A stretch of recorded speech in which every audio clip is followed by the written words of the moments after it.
Have you ever wondered why the houses in Florida have such a distinct style? Hi everyone, Ken here. Today we're heading down to Palm Beach to uncover the home of Addison Meisner. Hit that subscribe button and let's explore this house. Addison Meisner was born in 1872 in California, but his path to architecture was anything but ordinary.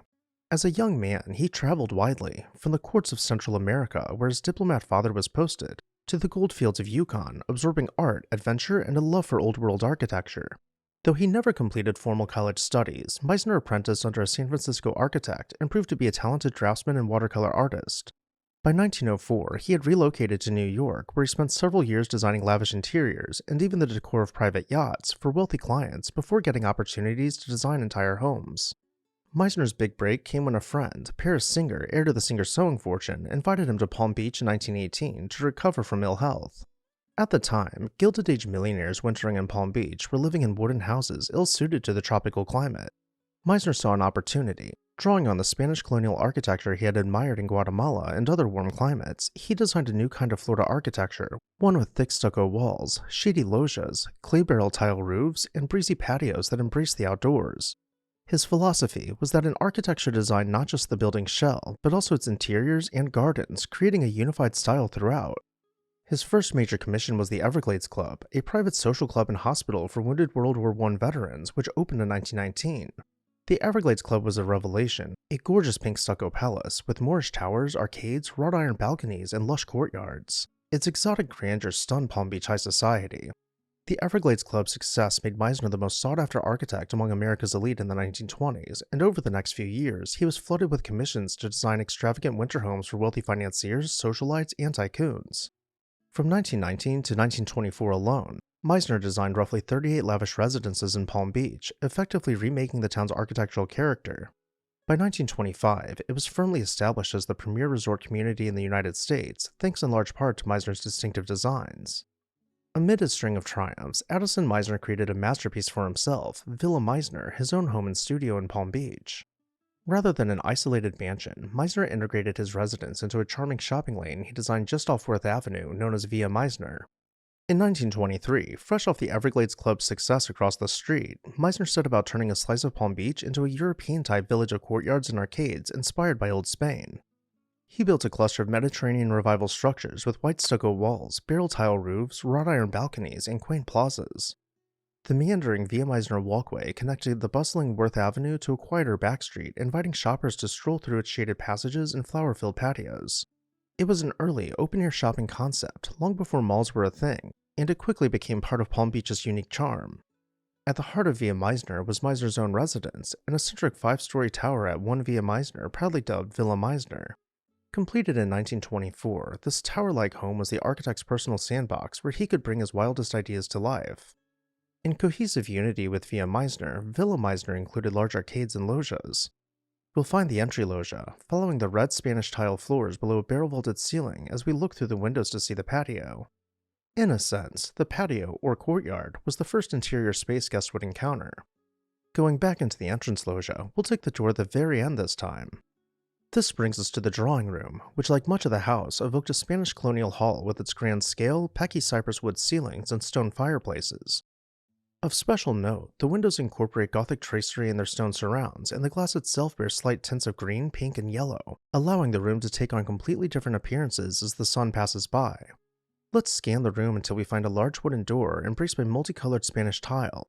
We'll continue through, passing down the hall to open the door at the end. This brings us to the dining room, which would have been an explosion of color, from muted red tiles on the floor to salvage wall paneling which had been whitewashed, and a ceiling mirroring the hues of Palm Beach's sandy shores. The top floor was one giant studio office encircled by 16 windows, giving Meisner a panoramic view of the island of Palm Beach and the ocean on the horizon. It was here, in this light-filled area, Meisner would sketch designs and plan projects surrounded by antique Spanish furniture and his ever-present pets, which included birds and monkeys. While Villa Meisner was his personal playground, Addison's broader fame rests on the many iconic buildings he designed for others. In the early 1920s, to be built by Meisner became a status symbol for America's rich and famous. One of his most famous residential commissions was Elm Mirosol, a 147-room Spanish Moorish fantasy completed in 1919 for Evangeline and Edward Stotesbury. Elm Mirosol featured arcaded courtyards, sprawling gardens, and even imported centuries-old doors and tiles to lend it historical gravitas. Though Elm Mirosol was unfortunately demolished in the 1950s, in its heyday, it was the talk of Palm Beach for its sheer scale and lavish details. Meisner went on to build dozens more Palm Beach villas with evocative Spanish names, like Playa Oriente and Casa Bendita.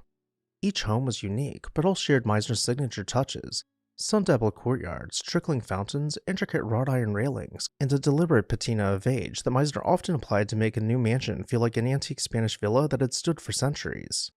In Boca Raton, Meisner built the jewel of his planned city, the Cloister Inn.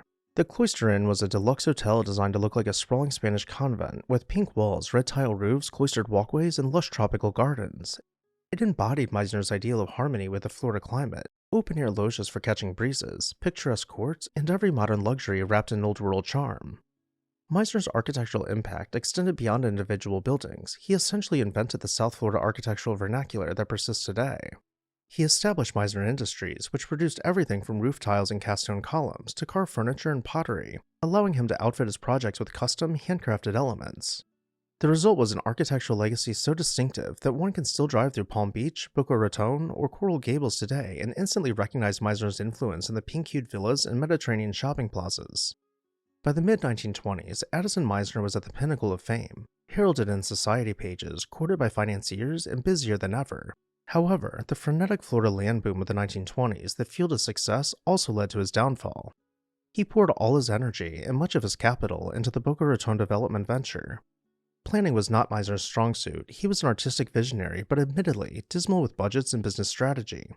He confidently announced grand amenities for Boca Raton: multiple golf courses, a polo field, a performing arts theater, and even an airport, all without solid financial backing to deliver them.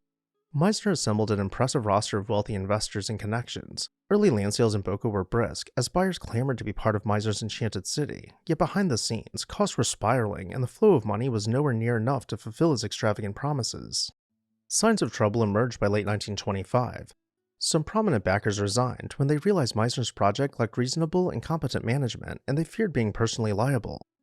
Construction of the Cloister Inn raced to completion, but by spring 1926, Florida's real estate craze was cooling dramatically.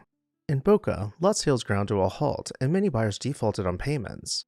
Meisner's development company quickly ran out of cash, and by May 1926, unpaid contractors began filing lawsuits, forcing the company into receivership.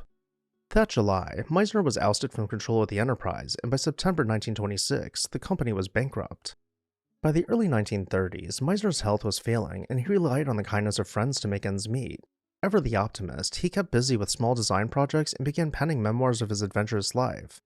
In 1933, at age 60, he passed following a heart attack at his beloved Villa Meisner in Palm Beach. Meisner had never married or had children, so his estate, including the villa, was managed by his surviving family and creditors. Fortunately, the unique property found stewards who appreciated its significance. Over time, the apartments and shops in Villa Meisner continued to be used much as Meisner intended: elegant boutiques, offices, and a few private residences tucked away above the arcades. The tower that was once Addison's living quarters was occasionally occupied by tenants, but remarkably, it was left almost untouched in terms of layout and decor. The carved wood beams, the wrought iron fixtures, the quirky castle-like ambience that Meisner created all remained intact, as if frozen in 1920s glamour. This is a rarity in Palm Beach, where real estate pressures have led to many historic homes being heavily remodeled or replaced. Today, Villa Meisner continues to stand, a place where the past and present mingle under the Florida sun, just as Addison Meisner intended. And with that, I'll turn it over to you. What did you think about this house? Or maybe something else stuck out to you? Either way, let me know down below in the comments section. And while you're there, make sure you're subscribed so you never miss an exciting episode of This House.